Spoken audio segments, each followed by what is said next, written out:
Jungle.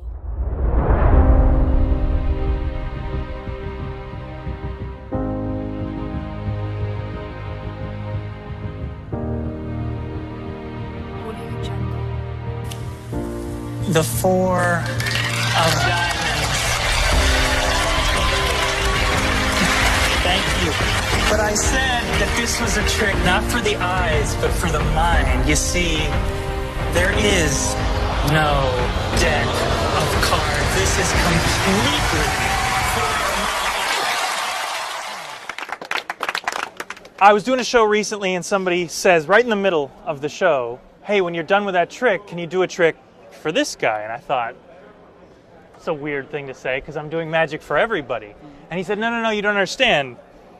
This gentleman's blind. And I thought, whoa, that's really heavy, right? Because everything that I do, everything magicians do is for the eyes. It's visual. But if he can't see, I have to fool his mind.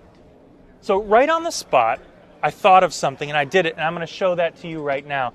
So can I use you for this? Do you mind? Yes. All right, so assuming that you weren't able to see, I couldn't say pick a card because you wouldn't be able to see which one you picked.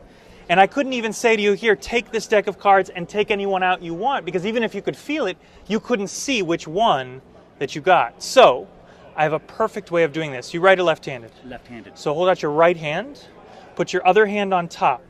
You have 52 possibilities between your hands. In a moment, I want you to think of one. Not yet. I want you to do it like this. First, think of the number. You got a number? Yes. And then think of the suit. So now you can think of them together or separately. You got it? Yes, sir. And what's your name? Ben. Ben. We got a perfect situation. Ben is thinking of a card. He didn't have to say it. He didn't have to pick it. He didn't have to reach into a deck. But we have a problem. We got 50, 60 people watching.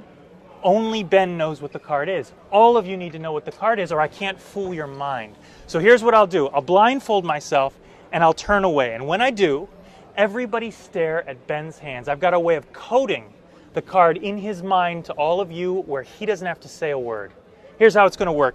When I turn away, Ben, I want you to deal the value of your card into a pile face down on the table as quietly as you can. So if you thought of 3, you just do 1, 2, 3, very quietly. And then to destroy the evidence, put the deck on top. If all of you watch, you'll know the value of the card, but I won't. Go ahead. Audience will tell me when Ben is done.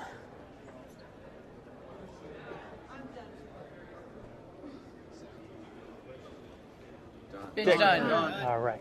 All of you know the value of the card, but you need to know the suit. So Ben, pick up the cards. I'll turn away again. If you're thinking of clubs, deal 1 card face down, deck on top. If you're thinking of hearts, deal 2, deck on top. Spades would be 3, diamonds would be 4. Audience will tell me when he's done.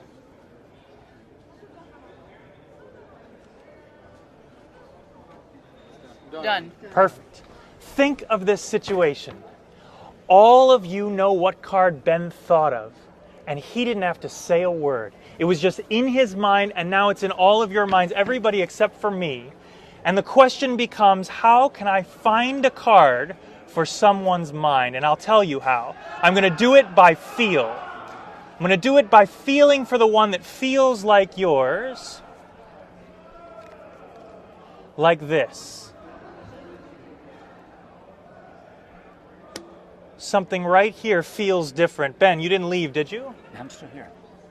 In a loud, clear voice, yes or no, did you think of the 7 of spades?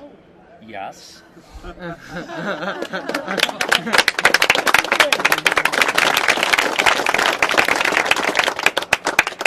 Is this the 7 of spades?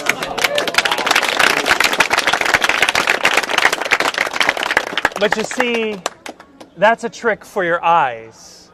And this is a trick for your mind. There is no 7 of spades. Truly no 7 of spades. Take a look at the cards. You can take a look. Look through them. Yeah, take a look.